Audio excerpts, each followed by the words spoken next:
discussion of America's interest in the world that emerges in the 1890s.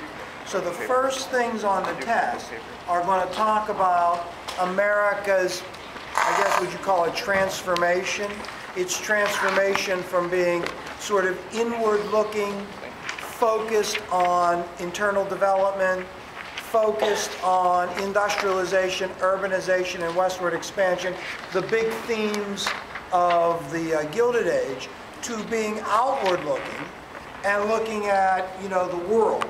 Eventually, that outward-lookingness culminating with the Spanish-American War. So the first thing that we talked about, and the first thing that's on the test, has to do with, well, why?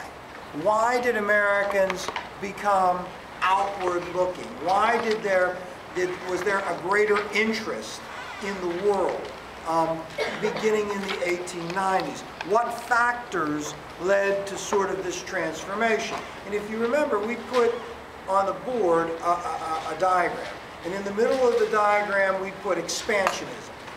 And then we even said maybe that expansionism, we could say imperialism.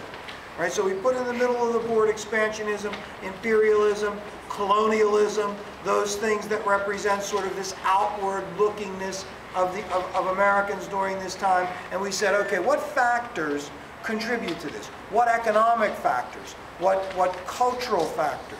What military factors? What societal factors contribute to this? Now, we talked a little bit about economic factors. And, what did we say in terms of economics? I mean, if we say Americans became outward-looking, business people became outward-looking in the 1890s, other people became outward-looking, what economic factors may have contributed to that? Do you recall? Does anyone besides the instructor recall? Go ahead, dear Samantha. There's too much surplus. So are you saying to me, Samantha, that by the 1890s, the industrial base of the United States had been built, and that factories had been built, and that there was transportation systems that would transport finished products and resources so that finished products could be produced, and that there may have been more finished products than the domestic markets can sustain, and so that some firms may have been looking for an outlet for their surplus production, and hence that caused them to be outward-looking? Is that what you are suggesting to me, Samantha? Certainly we said, now, would the Panic of 1893 play into that? Absolutely. Remember, the Panic of 1893 was a devastating economic recession. Now, I know that was on the last test, and we have a tendency to forget everything that we ever, learned prior to this unit, but that was a devastating economic recession and tremendous job loss. And was the Panic of 1893 a result of overproduction?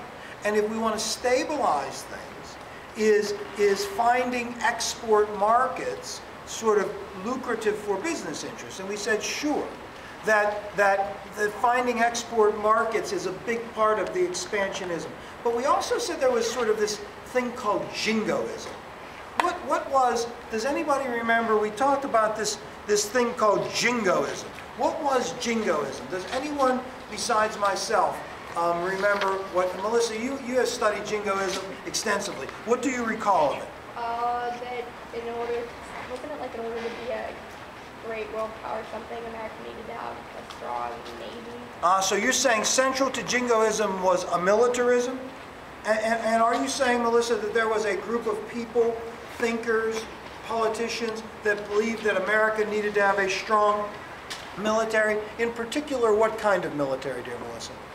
Navy. A strong navy. Why so? What would a strong navy do, Kunal, for the United States? How would a strong navy connect to jingoism? What would it do for the United States? What was the intellectual justification for a strong navy? Do you remember that? We said, hey, there was an intellectual justification for a strong navy. If we want to be a great nation, we need to have a strong navy. Who said that, dear Nicole Morrow? Oh, are you saying Alfred Thayer Mahan, who was the author of The Influence of Sea Power Upon World History? The influential text that was written let's see, when was it written? I don't have a date on when it was written, but the influential text, I'm trying to envision the date of when it was written. that was written by Alfred Thayer Mahan that argued that great powers in human history had been naval powers. That if the United States wanted to be a great power, it had to build up its navy. Now, besides Mahan's sort of argument that this is a trend in history, how about the current reality of the world? How would that lead to building a military, building a navy, and maybe even colonization? What was the rest of the world doing? What were the rest of the industrialized nations at this time doing? Go ahead, dear Kelly McMasters. I'm not sure. They were building their navies, were they not? Kunal, they were building their navies. In addition to building their navies, something even more controversial than building navies. What were the other industrialized nations doing in addition to building their navies? This is sort of important. Go ahead. Yes, they were establishing colonies. So the British were extending their influence, establishing colonies. The French were extending their influence in establishing colonies. The Italians were even attempting to establish colonies. The Japanese were attempting to establish colonies, and most significantly, the Germans. Now, this whole imperialism, and we really didn't talk about this because it's kind of not my line of work, but this whole imperialistic contest that the United States kind of believes that it is their destiny to enter into in the 1890s is what's the genesis of World War I.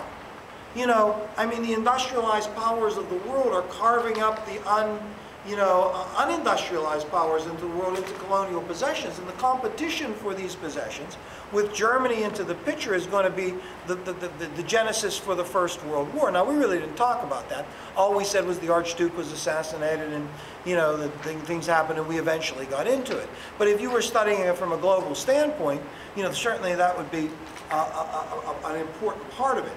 Now. And so one of the justifications for building your navy and expanding outward is everybody else was doing it, right? And if we want to be a great nation, we've got to do it. And this is what the Jingos said.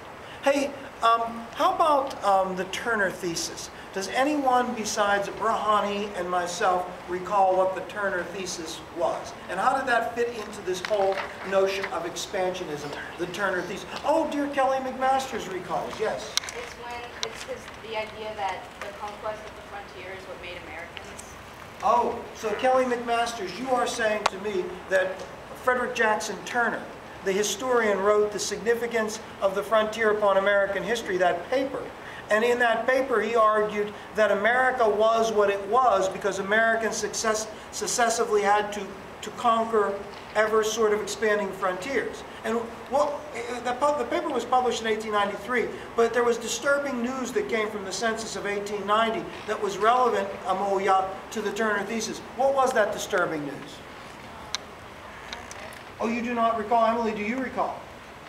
Oh, you do not recall? Shalani, do you recall? Oh, you do not recall? Dear Samantha? So in the 1890 census, the Census Department said, look, the frontier is closed, and Turner was worried that this would somehow affect America. And so this notion that it was crucial that the frontier expand, that this is what defined Americanism, could be another factor that leads to expansionism. Right? So we talked about multiple factors. We talked about manifest destiny. We talked about multiple factors. And we also said this.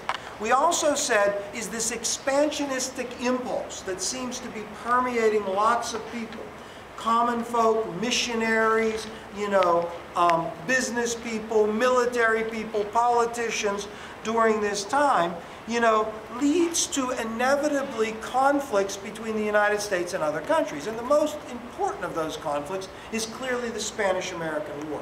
But there was also something discussed in your book, which there are questions about on the test, called the Venezuelan border dispute.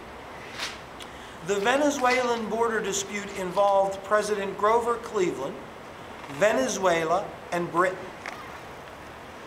And it had to do with gold being found in a territory that was disputed between Venezuela and Guyana.